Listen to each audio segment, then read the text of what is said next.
Detíka, dektíka, detektíka, detektívka, detektív Karol.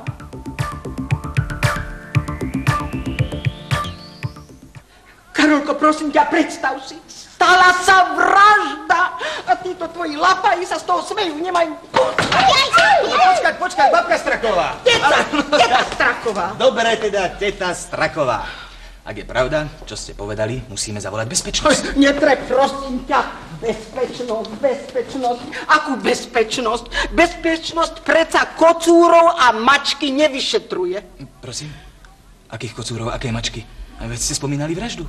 Veď o to ide. Neplačte, teta Straková, no. A pekne nám porozprávajte, čo sa vlastne stalo. Dobre.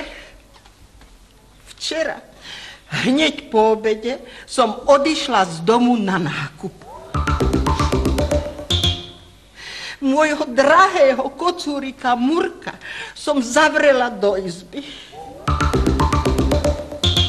A aby mu nebolo zima, zakúrila som poriadne do pece. Murko mal veľmi rád teplo.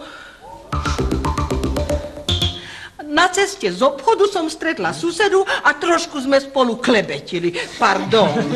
Debatovali, teta Straková. Dobre, debatovali. Večer, keď som sa vrátila domov... Moment.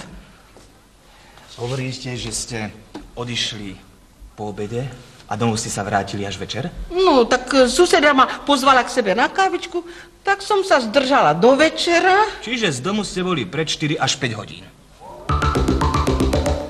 No a čo? V izbe som poriadne zakúrila, takže Murkovi nebolo zima. A to je všetko? Kdeže? To najhoršie ešte len príde. Počúvajte. No, tak počúvajme.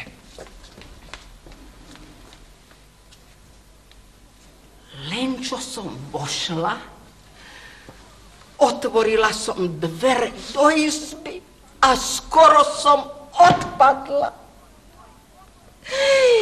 Môj kocúrik ležal na dláške. Vôbec sa nehýbal.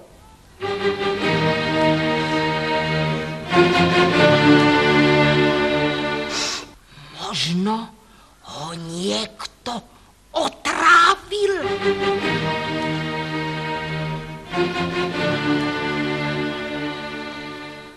Aj na to by sme potrebovali dôkazy. Dôkazy? Tu sú. Fotografie. Dôkazy.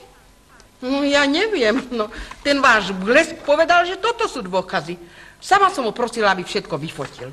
Túto fotku urobil včera a túto dnes ráno. Zdá sa, teta, že pomocou týchto dvoch fotografií rozlúštime celú záhadu. Deti, čo je zvláštne na týchto dvoch obrázkoch? Tímový uzáver na staromódnej peci. No počkaj, tu je dôležitá vec. Na fotografii z dnešného dňa vidíme, že uzáver, ktorým prechádza dým z pece do komína, je potočený doprava. Ale na tejto fotografii zo včerajšieho dňa je uzáver potočený doľava. No a čo? Aby môjmu Murkovi nebolo včera zima, privrela som schválne uzáver doľava. Aby teplo v peci dlhšie vydržalo, tak sa to robí. Len tú rúru som nestačila vyčistiť, aby bol v peci lepší ťah. A v tom je celý háčik. Kvôli tomu váš Murko zahynul.